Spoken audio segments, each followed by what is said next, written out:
on va pas être très loin des bibliothèques. On va, maintenant aborder, les centres de documentation, où, Isabelle Lobello, qui est une documentaliste, professeure documentaliste de l'enseignement agricole, s'est beaucoup intéressée aussi à la question: comment faire passer les portes du CDI à des apprenants, en difficulté, empêchés de lire, mais aussi, comment faire, passer la porte du CDI à d'autres, apprenants qui, auront un rôle actif dans l'établissement pour être ambassadeurs de la lecture, de la culture et pour vraiment, associer le CDI à la lecture plaisir.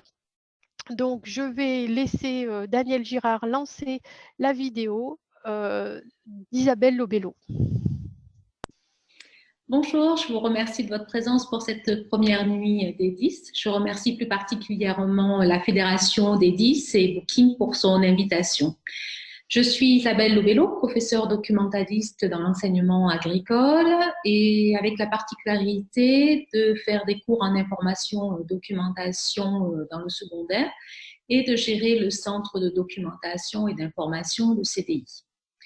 Je vais vous présenter deux dispositifs autour du livre audio. Le premier dispositif est globalement pédagogique. Il s'agit d'aborder le texte littéraire au collège dans le cadre du diplôme national du brevet par le livre audio. Et le deuxième dispositif est plutôt dans une lecture loisir. Il s'agit de la formation d'un groupe d'élèves du secondaire qui seraient ambassadeurs du livre audio pour en faire la promotion au centre de documentation et auprès des autres élèves de l'établissement. Donc 8 élèves de la seconde à la terminale forment ce groupe, dont 3 élèves dyslexiques. Tout d'abord, le premier dispositif est lié essentiellement à la pédagogie. Je me suis associée avec une enseignante de lettres. Il est né d'un projet de création inter-établissement autour du livre-objet et de la thématique « Vivre à l'école quand on est différent ». Dans mon établissement, un lycée professionnel, le projet a été proposé à des élèves 10 de 4e et de 3e prépa professionnelle. Ils ont créé des livres-objets pour exprimer leurs difficultés d'apprentissage. Suite à ce projet, nous avons répondu à un autre appel à projet d'accompagnement éducatif. Il s'agissait de préparer dès la classe de 4e l'épreuve de français du DNB, le diplôme national du brevet. Nous sommes notamment posé la problématique suivante, comment aborder la partie de l'épreuve de français du DNB, plus particulièrement la compréhension de l'extrait littéraire et comment faire évaluer des compétences d'interprétation du texte littéraire par des élèves dyslexiques.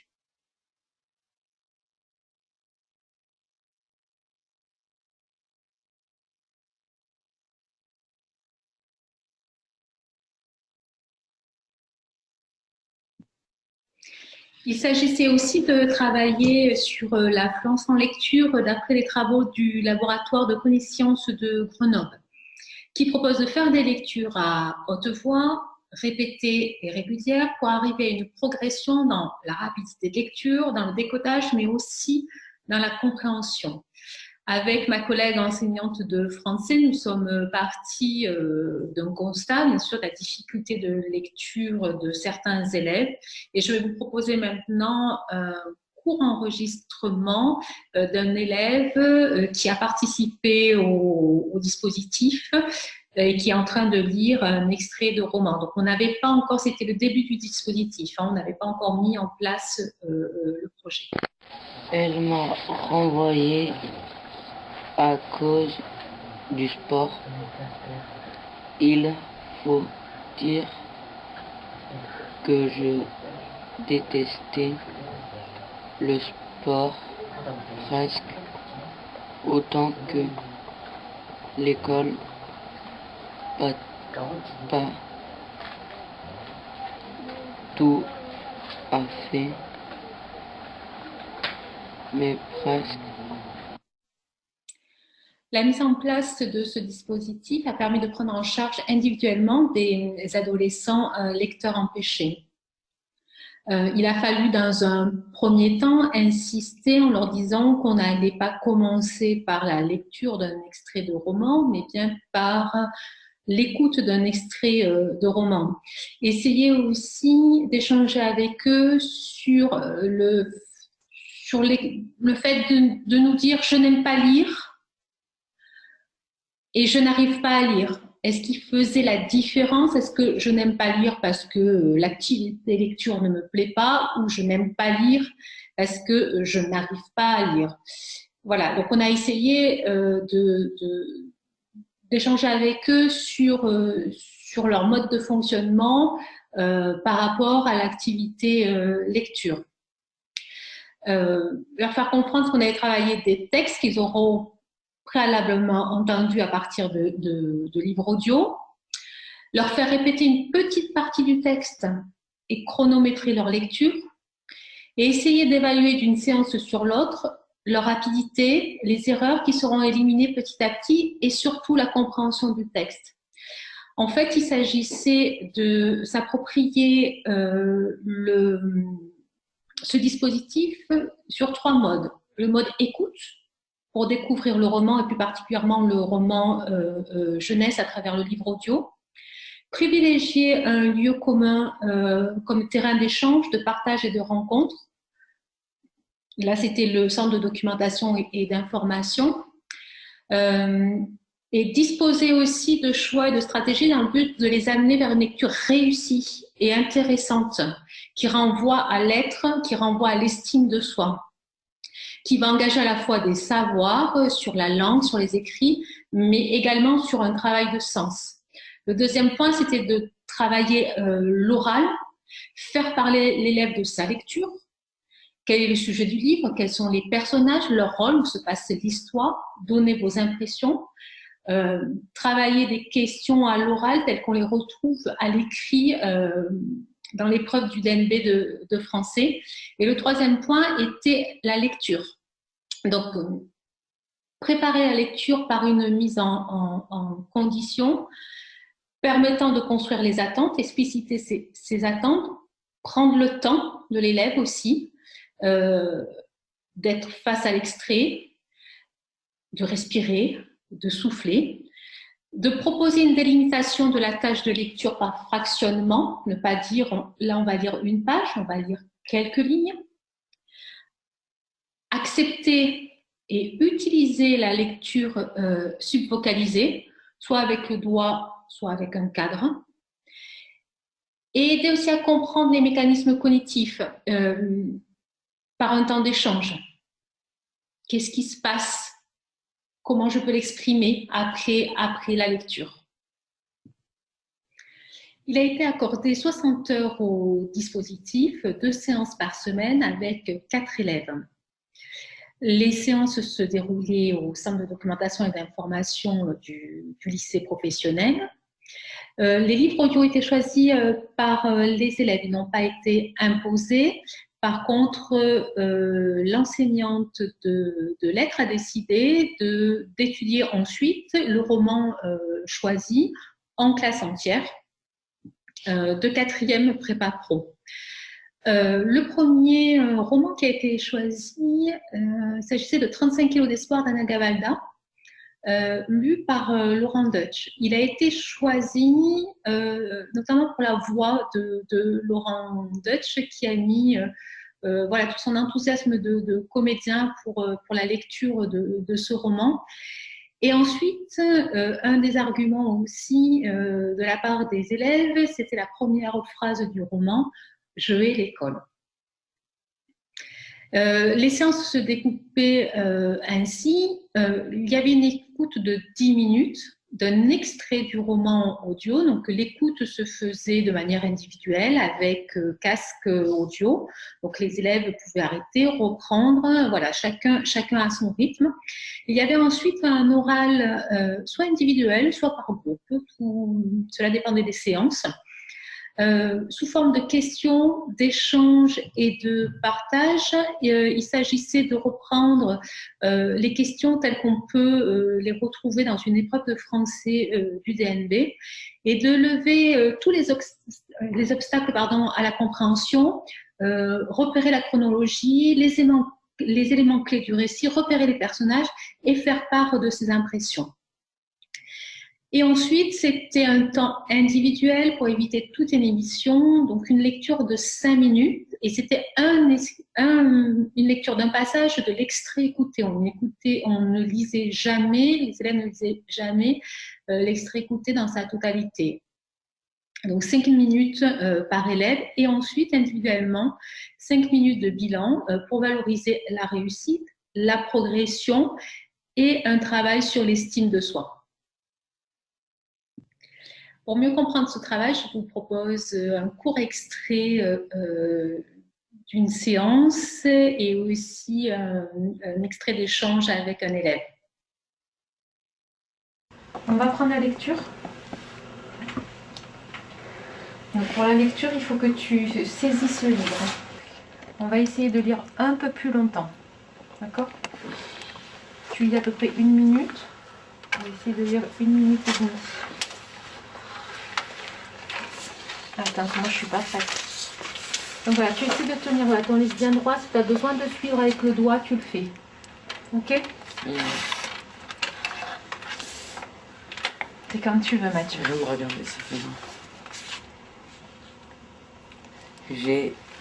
J'ai disparu la veille de l'anniversaire de mes 12 ans, le 28 juillet 1988. Aujourd'hui seulement, je peux enfin raconter toute cette histoire extraordinaire. J'avais plein de livres à lire. Je les lisais jamais, donc j'étais dans mon coin à rien lire. Et en 5e aussi? En 5e, j'en ai eu moins, mais je les ai pas lus non plus. Ces mots, toutes ces lettres, c'est désespérant. J'imagine même pas un roman. Sur des petits textes en histoire, des fois on est en cours, on doit lire des textes. On les lit, mais moi je comprends pas la première fois, donc des fois je les lis 2, 3 fois. Donc si c'était un roman de 120 pages, 2, 3 fois ça fait long. Ce qui est avantageux, c'est qu'on écoute souvent d'abord le CD et après on lit, alors je comprends mieux l'histoire, donc c'est plus facile à comprendre. Est-ce que ça t'aide juste pendant que tu fais ce travail sur les histoires ou est-ce que ça t'aide pour tes autres cours?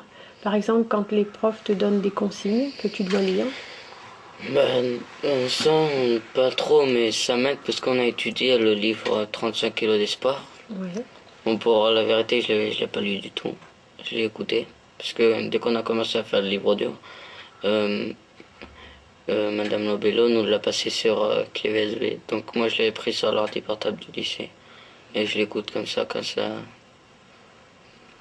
me rappelle plus pour travailler en cours. Et du coup, tu pouvais répondre aux questions en cours? Oui. Tu as pu participer? Oui, pour une fois. Il a fallu prévoir des temps réguliers dans cette situation de lecture à haute voix, choisir des passages qui allaient permettre de vérifier la progression, chronométrer systématiquement leur lecture et valoriser leur réussite.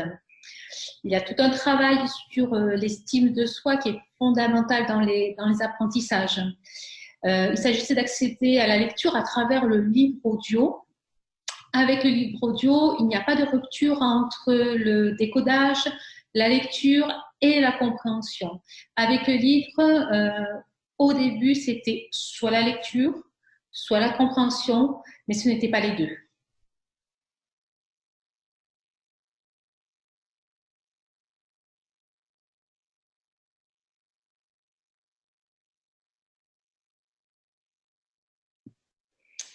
La médiathèque de la ville a été aussi un partenaire essentiel dans ce dispositif. Elle a joué un rôle de conseil, notamment dans le choix des lectures et des écoutes. Elle a aussi développé un fonds livre audio assez important. Une convention a été signée entre le lycée et la médiathèque pour le prêt de livres audio pour les élèves et pour le CDI. Nous avons amené plusieurs fois dans l'année la classe ou les 4 élèves à la médiathèque pour qu'ils puissent choisir des livres audio ou tout autre document. Il s'agissait surtout de désacraliser le lieu en tant que lieu documentaire, que ce soit la médiathèque ou le centre le CDI, le centre de documentation et d'information, en tant que lieu documentaire, lieu culturel, lieu d'animation. Un personnel de la médiathèque est venu plusieurs fois aussi dans l'année sur le lycée pour présenter des livres audio aux élèves. Voilà, cet échange a permis notamment de connaître les attentes aussi des élèves en termes de lecture et en termes d'écoute. Et on s'est aperçu que souvent, ils accordent une grande importance à la voix, à la voix de comédiens ou de comédiennes, en plus de l'histoire, des personnages, du récit. Voilà. Pour ce projet, nous avons travaillé sur les indicateurs suivants. Participation assidue des élèves aux séances hebdomadaires, augmentation de la capacité à structurer la présentation d'un épisode à l'oral, augmentation de la capacité de la fluidité de lecture, appropriation d'un lexique. Avec les résultats attendus obtenus que vous pouvez trouver dans ce tableau. Pour les résultats attendus, c'était retrouver le goût de lire et la confiance en soi, avec des résultats obtenus déculpabilisés, dédramatisés, des lectures à tour de rôle, simples, concrètes, rituelles. Permettre de capter et maintenir les informations utiles le temps nécessaire à leur traitement. Résultat obtenu, c'est apprendre à dégager les idées fortes, les mots-clés, l'enchaînement et la logique séquentielle. Dans un autre résultat attendu, c'est de permettre un regard croisé sur sa culture, sa langue et celle des autres.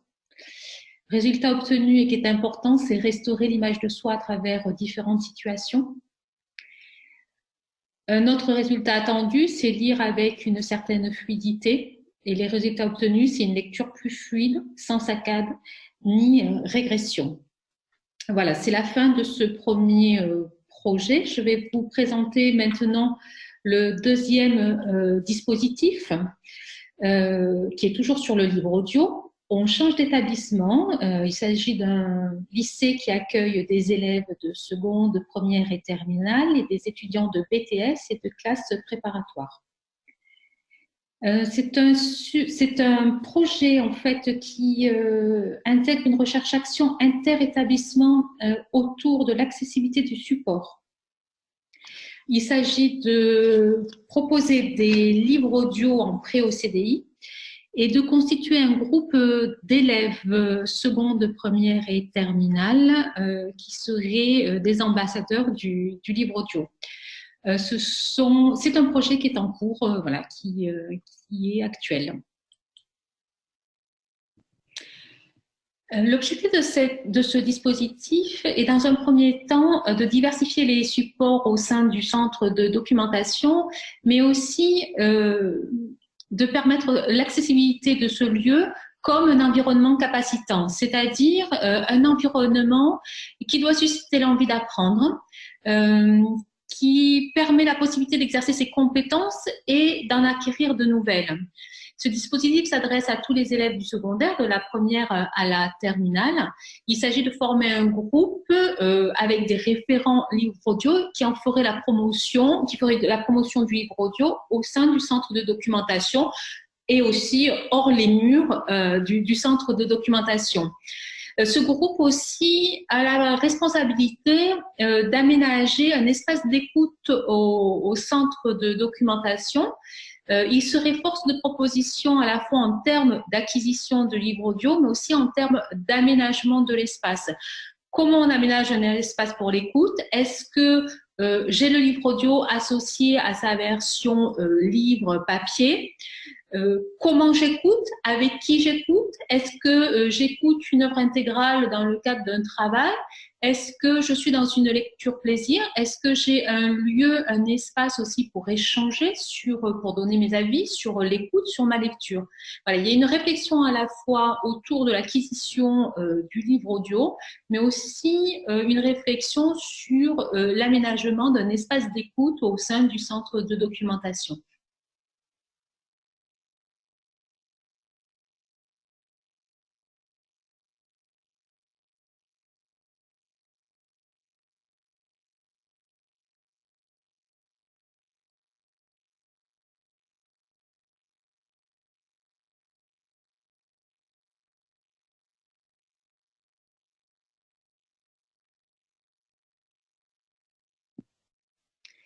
Ce projet est animé par deux enseignantes, une enseignante d'éducation socio-culturelle et par moi-même, professeure documentaliste.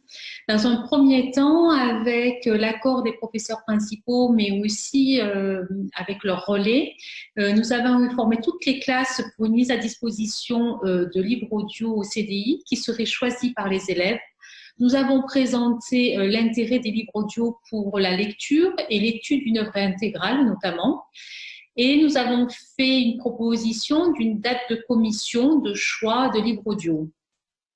On a expliqué qu'on cherchait un groupe d'ambassadeurs livres audio qui, dans un premier temps, ferait un choix entre 10 et 12 livres audio, les écouterait, ferait un bilan de leur écoute avec des indicateurs et choisirait un espace dédié au CDI pour en faire ensuite la promotion et pour aussi faire la promotion de l'accessibilité à la lecture auprès des autres élèves de l'établissement. Pour le choix de cette date de commission, pour pouvoir informer aussi l'ensemble des élèves en dehors aussi d'un espace classe, nous avons choisi des lieux stratégiques au sein de l'établissement pour une affiche. Voilà, et ensuite, les élèves venaient s'inscrire soit au centre de documentation, soit au foyer de l'établissement. Voici l'affiche.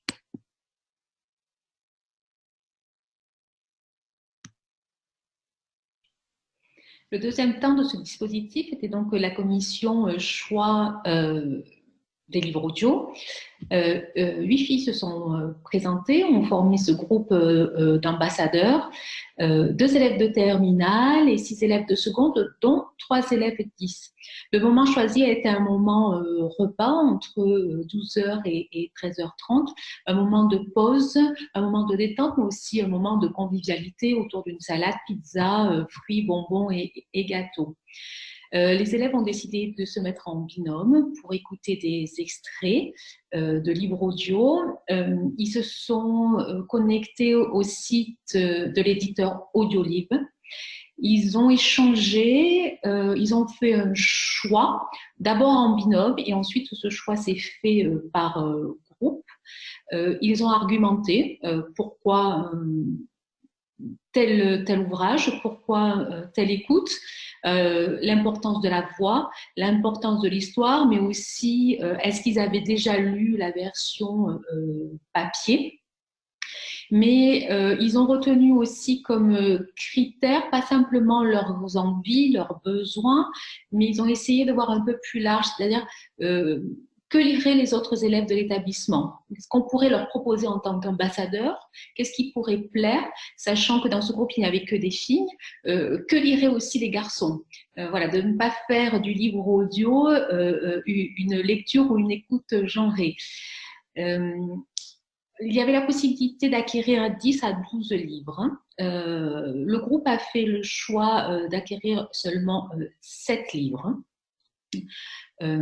Voilà, ils ont argumenté en disant que l'écoute de 7 livres sur le temps qui leur était imparti suffirait et qu'ils pourraient mieux faire la promotion de leur choix.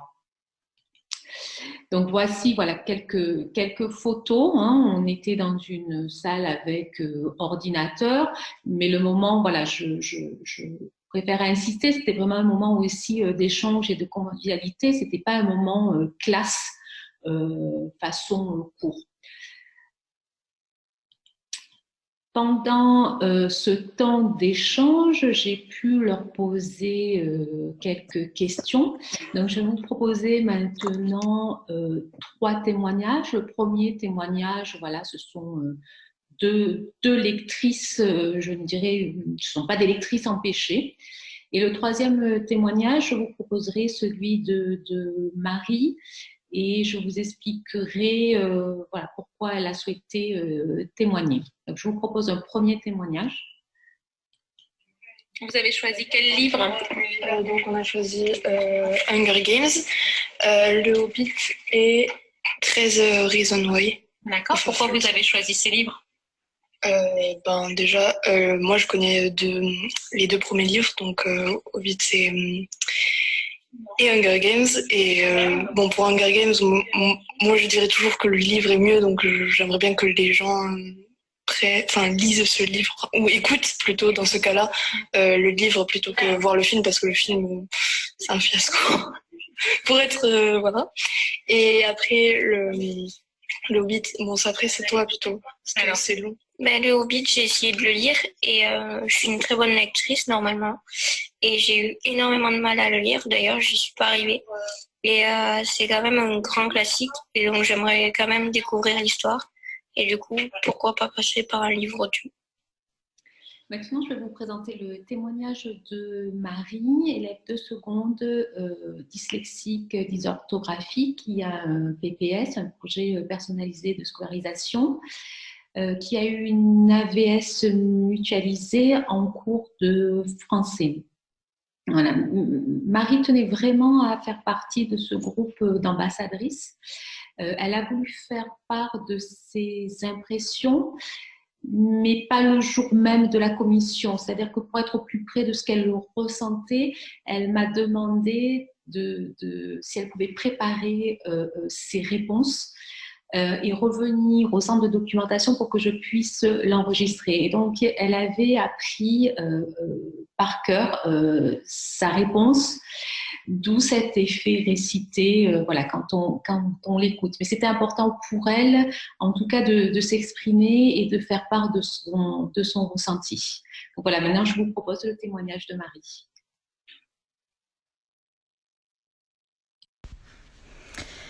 Marie, je connais tes difficultés liées à ta dyslexie. Peux-tu me dire pourquoi tu as choisi de faire partie de ce groupe d'ambassadeurs de livres audio?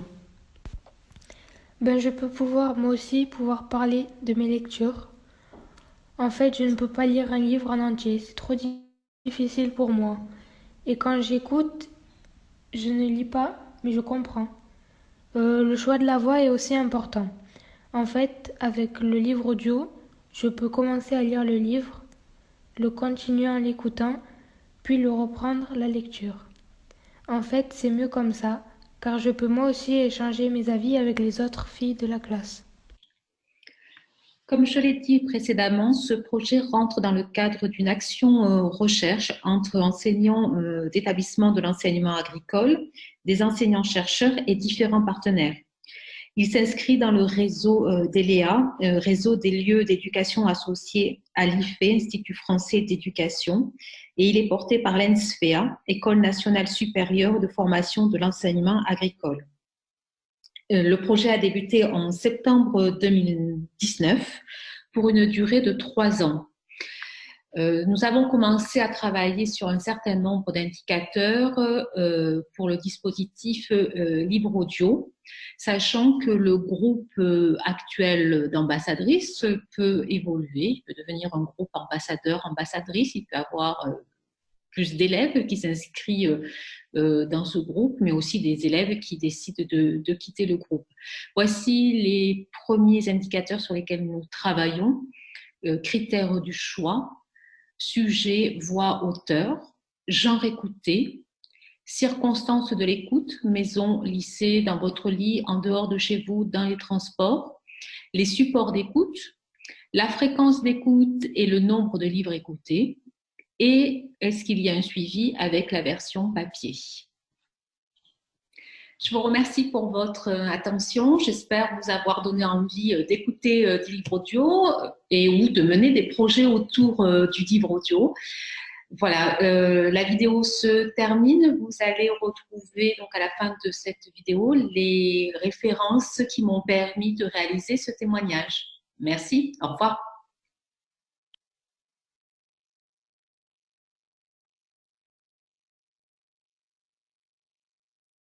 Donc, merci à Isabelle Lobello qui nous a présenté 2 dispositifs fort intéressants et qui peuvent donner des idées à d'autres CDI pour à la fois attirer des gens dans le monde des 10 dans le monde des bibliothèques, mais aussi pour permettre à des élèves en difficulté de pouvoir accéder à la compréhension de leur texte.